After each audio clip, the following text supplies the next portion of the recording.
ओम नमः शिवाय गुरवे सच्चिदानंदमूर्तये निष्प्रपंचाय शांताय निरालंबाय तेजसे। हरिओम प्रभु जी।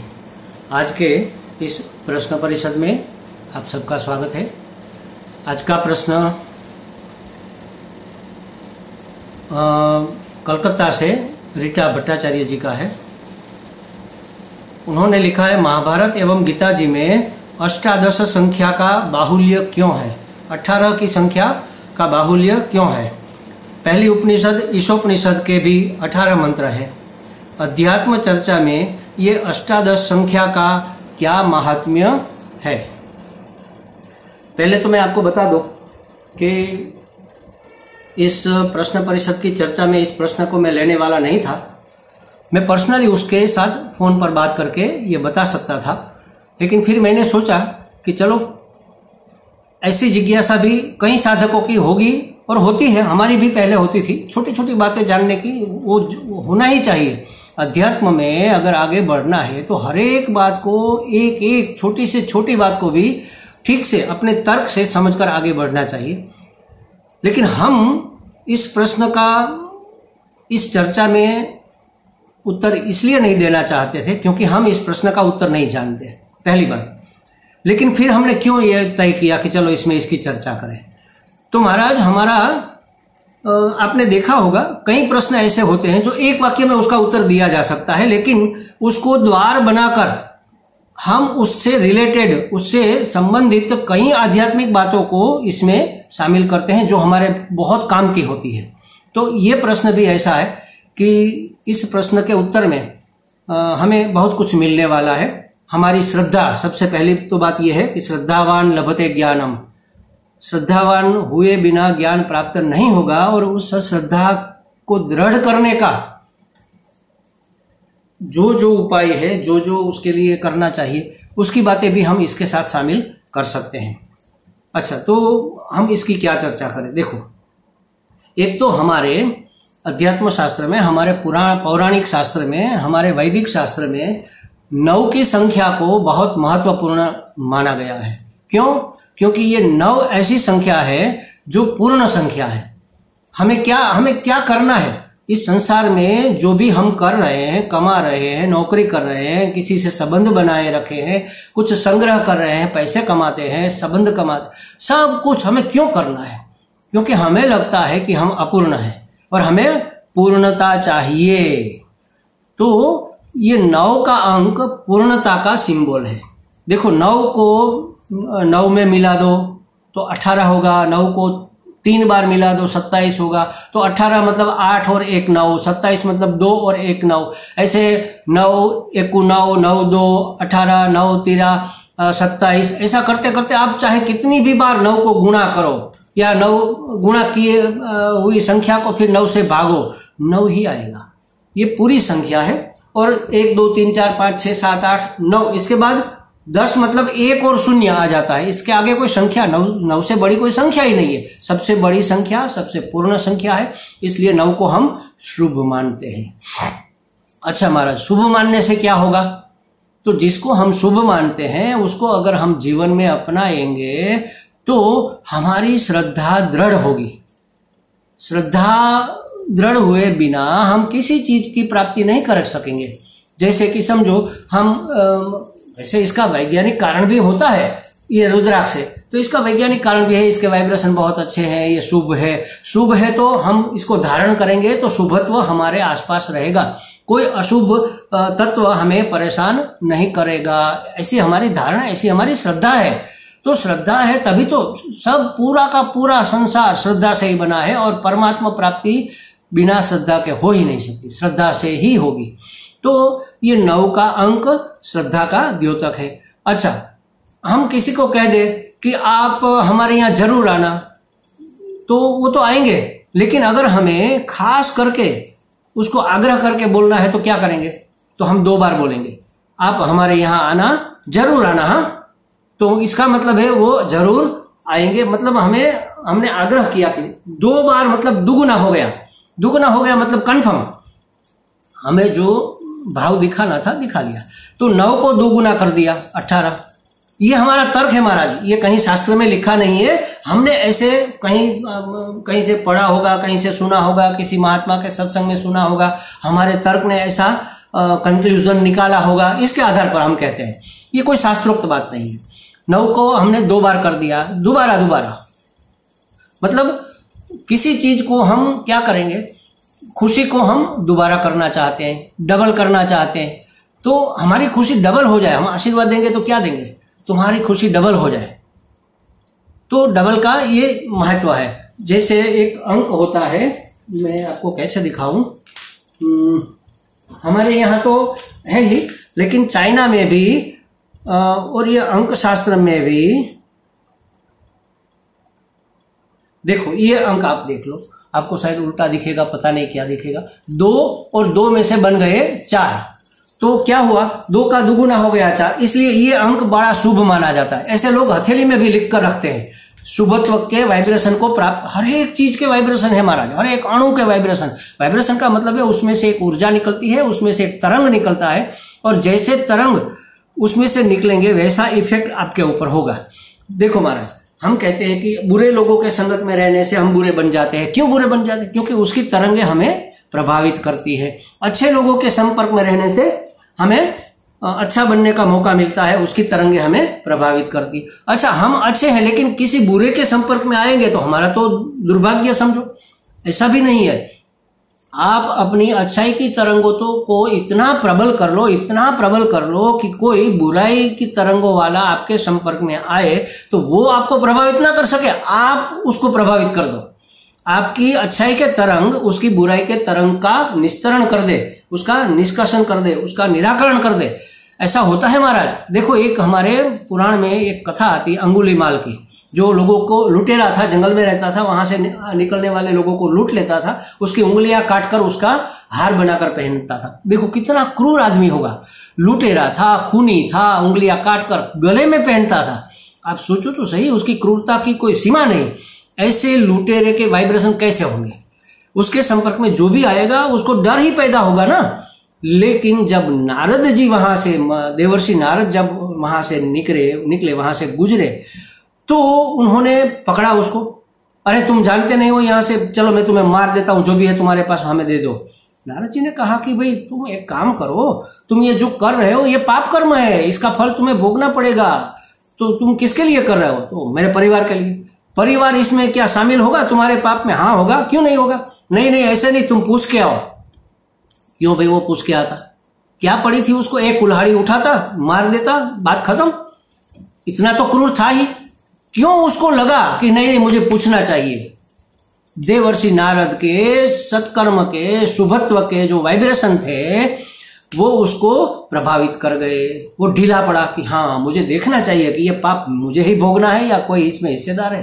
तो उसने, फिर भी वो डाकू तो था ही, उसने सोचा कि आप भाग जाओगे। आप उसको पेड़ के साथ बांध दिया और गया घर पे। अपने बाबा को पूछा, अपनी बीबी को पूछा, अपने बच्चों को पूछा, किसी ने नहीं कहा। उसने कहा कि नहीं, हमारा भरण पोषण करना आपकी जिम्मेवारी है, आप वो कैसे करते हो वो आप जानो, आप पाप कर्म करते हो आप भोगो उसको, हम क्यों आपके पाप में भागीदार बनेंगे? आप पुण्य करोगे तो भी हम भागीदार नहीं है, पाप करो। तो उसको महाराज लग गई उसकी बात। वो आया, उसके पैरों में गिर पड़ा। वालिया जो अंगुलीमाल लुटेरा था वो महात्मा वाल्मीकि बन गया। देखो हमारे शुभत्व के वाइब्रेशन कितने इफेक्ट करते हैं। तो ये जैसे 4-2 हमने किया, 1-2 का 4, 4-2 का 1 ऐसे हम बोलते हैं। तो ये भी डबल करने के लिए ये शुभत्व है। वैसे दूरदर्शन की जो निशानी आती है वो भी फेंग शुई में उसको भी शुभ मानते हैं। हमारे यहाँ स्वस्तिक को शुभ मानते हैं। इसी तरह इस 9 की संख्या को और 9 को डबल करके डबल शुभ इसको माना गया है। हो सकता है इसके लिए भी ये 18 की संख्या का महत्व हो, हमें पता नहीं। हम तो ऐसा तर्क करते हैं, इसको कहते हैं अनुकूल तर्क। ये विपरीत तर्क नहीं है, अनुकूल तर्क। इसमें से कुछ सार निकालना है हमें, इसकी निंदा के लिए इसके ऊपर तर्क नहीं करना है। इसको द्वार बनाकर हमें कुछ प्राप्त करना है, इसके ऊपर पांव रखकर हमें आगे बढ़ना है। तो ये 18 की संख्या इसलिए भी शुभ है। और देखो महाराज, ये पूरे उपनिषद कहां पर है? वेद में। हमें इस समष्टि के, इस सृष्टि के रहस्य को अगर जानना है तो हमें चारों वेद का एक एक पद का अर्थ प्राप्त करना पड़ेगा। पदार्थ हमें, पद का अर्थ हमें प्राप्त कर, ये कहाँ इतना समय रहता है। तो फिर क्या करेंगे, चारों वेदों में हर एक प्रकरण के अंत में एक उपनिषद है, तो उन उपनिषदों को देख लो। एक कितने हैं, 1008। 1008 का मतलब 1 और 8 9, ये शुभ संख्या आ गई। 1008 इतने भी नहीं कर सकते महाराज, तो 108 करो। इतने भी नहीं कर सकते तो मांडुक्य उपनिषद में कहा, नहीं, नारद जी ने एक बार, ये चर्चा हो रही थी, नारद जी भी नहीं, राम जी ने कहा था हनुमान जी को कि मांडुक्य एको अलम, एक मांडुक्य ही पढ़ लो, ये काफी है। क्यों मांडुक्य काफी? उसके 12 मंत्र है, लेकिन काफी क्यों है? इसलिए काफी है कि उसमें जिसका वर्णन है वह है ओमकार। सबसे अगर आपको अगर शुभ के वाइब्रेशन पैदा करने हैं तो आप उपनिषदों का अभ्यास करो, प्रस्थान त्रय का अभ्यास करो। 3 बार कर दो, 9 हो गया, शुभ हो गया। 9 को 2 बार कर दो, 18 हो गया। ये तो सब होगा, लेकिन आप उपनिषदों का अभ्यास करो। इतना हम नहीं कर सकते। एक मांडुक्य का अभ्यास करो। मांडुक्य, गायत्री सबसे शुभ है, समझ लो। कहीं आप जा रहे हैं और शुभ काम करना है तो आप गायत्री का जप करो, गायत्री अत्यंत शुभ है। अच्छा, गायत्री भी इतनी लंबी लग रही है तो फिर ओमकार का जप करो। इससे शुभ पूरी सृष्टि में, पूरी समष्टि में, तीनों खंड में, 14 लोक में इससे शुभ और कोई चीज नहीं है। ओम ये सबसे शुभ चीज है। इससे अच्छा वाइब्रेशन जगत में किसी का भी नहीं है। हर एक धर्म के, हर एक संप्रदाय में इसका महत्व है महाराज। ओम का अलग अलग है, कोई ओमिन कहता है, कोई अमान कहता है, जो भी कहते हैं, लेकिन है तो ओम ही। उसका एक रूप बनता है, मेरे पास तो था, वैज्ञानिकों ने इसको प्रयोग करके देखा कि इसको बोलने से कैसे वाइब्रेशन पैदा होते हैं। तो उन्होंने जो देखा, जो ढूंढ निकाला, वो था ये महाराज। देखो बहुत छोटा है, लेकिन आप देख सकते हो, ये वाला जो है ना, ये वाला, ये वाइब्रेशन ऐसे बने। देखो ये ओम ही है ना, ये तो ओम ही है। तो कहने का मतलब ये है कि ओम से ज्यादा शुभ और ज्यादा पावरफुल, श्रेष्ठ तो है ही, श्रेष्ठ में भी श्रेष्ठ, श्रेष्ठतम, सुपरलेटिव की भी सुपरलेटिव डिग्री ये ओमकार है। तो मैं तो पहले जब गृहस्थाश्रम में था तब कई लोग कहते थे, शास्त्रों में भी लिखा है कि ओम का जप करने का अधिकार सिर्फ सन्यासी को है, गृहस्थ को नहीं है। मैंने कहा क्यों नहीं है? क्योंकि वो सब जलाकर खाक कर देता है, वो हमें वैराग्यवान बना देता है। आप संसारी है, वैराग्य हो जाएगा तो आप संसार की जिम्मेवारी कैसे निभाओगे? हमने कहा हमें संसारी नहीं रहना है। तो हमने तो महाराज नियम का भंग करके भी ओमकार का बहुत जप किया, आज भी करते हैं। तो ये प्राप्ति के लिए सबसे उत्तम वाइब्रेशन ओम इसमें है। तो कहने का मतलब ये है कि ये जो 9 की संख्या, 18 की संख्या, 1 2 का 4, 2 का 4, 4 2 का 1, ये जो है, ये फेंग शुई वाला जो ये 2 मछलियों जैसा ऐसे होता है, ये है, ये सब सिंबल अपने अंदर एक वाइब्रेशन लिए हुए है। ये संख्या भी अपने अंदर एक वाइब्रेशन लिए हुए है। देखो महाराज, सबसे छोटे से छोटी वस्तु है अणु। अणु को भी तोड़ दिया तो 3 भाग हो गए, परमाणु। तो परमाणु 3 हुए, 3 को 3 बार कर दो 9 हो गए, 9 को 2 बार कर दो 18 हो गए, 18 9 को 3 बार कर दो 27 हो गए। देखो हमारे नक्षत्र कितने हैं? 27। हमारी माला के मन के कितने? 108 मतलब 9, 27 मतलब 2 और 7 मतलब 9, या तो 9 को 3 बार कर दो 27।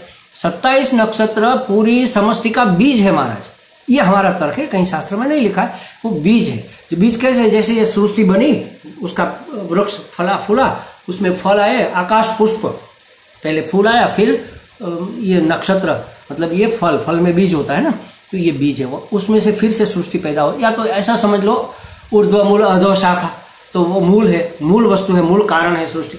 तो 27 नक्षत्र भी है, उसमें सब सृष्टि की सभी रहस्य उसमें समाये हुए हैं। इसीलिए तो ग्रह और ग्रहों की चाल, इसके ऊपर, इसका समष्टि के ऊपर असर पड़ता है, ये सब हम मानते हैं, ज्योतिष शास्त्र मानता है। इसका कारण यही है। तो हर एक संख्या का, हर एक सिंबल का एक अपनी ऊर्जा, अपना वाइब्रेशन, अपने तरंग होते हैं। ये तरंग वास्तव में हमें इफेक्ट करते हैं। ये जो तिलक है उसका भी एक आकार है, कोई खड़ा तिलक करता है, कोई टेढ़ा करता है, कोई त्रिपुंड लगाता है, कोई गोल करता है, इसके भी अपने वाइब्रेशन है। कोई भस्म लगाता है, कोई चंदन लगाता है, कोई कुमकुम लगाता है, कोई केसर लगाता है, केसर, ये सब चीजें अपने वाइब्रेशन छोड़ती है और हमारे अंदर शुभत्व पैदा करते हैं, हमारे आजू बाजू शुभत्व की एक ओरा बनाती है, जिससे कि हम किसी अशुभ से बच सके, हमारा विकास हो सके, हमारी प्रगति में कोई बाधा ना आए। हम तो ऐसा मानते हैं, बाकी वो शास्त्रीय बातें क्या है, वास्तविकता क्या, हमें बिल्कुल पता नहीं। हमने तो ये सब गप मार दी। हम इसमें दृढ़ श्रद्धा रखते हैं महाराज कि सबके वाइब्रेशन होते हैं और इसका हमें इफेक्ट होता है। अगर ये नहीं होता तो नारद जी कभी भी वाल्मीकि बना नहीं पाते। ऐसे तो कई दाखले हैं महाराज, कहीं कहीं कहीं। हम भी ऐसे ही थे, पहले तो बहुत विद्रोही थे, जिसको क्रांतिकारी कहते हैं। वैसे तो क्रांतिकारी नहीं थे, बेवकूफ थे, किसी को मानते नहीं थे, किसी को प्रणाम नहीं करते थे। स्वामी जी के संपर्क में आए और बात खत्म हो गई, यू टर्न लग गया सीधा।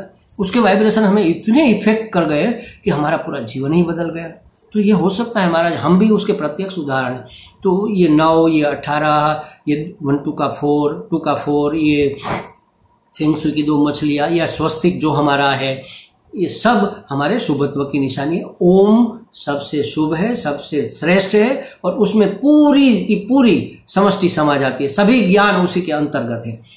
तो उसको समझाने के लिए 12 मंत्र मांडुक्य में दिए हैं, और मांडुक्य के 12 मंत्र को समझाने के लिए महात्माओं ने 500 पेज के 4 विभाग वाले पुस्तक लिखे हैं। फिर भी उसको संतोष नहीं हुआ कि हम ठीक से समझ पाए या समझा पाए हैं। तो ये है ओंकार। हमें लगता है हमने काफ़ी चर्चा कर ली। अगर रीटा जी को अगर कोई इसके अंदर कोई पेटा प्रश्न है तो हमसे बात कर सकती है। ओम।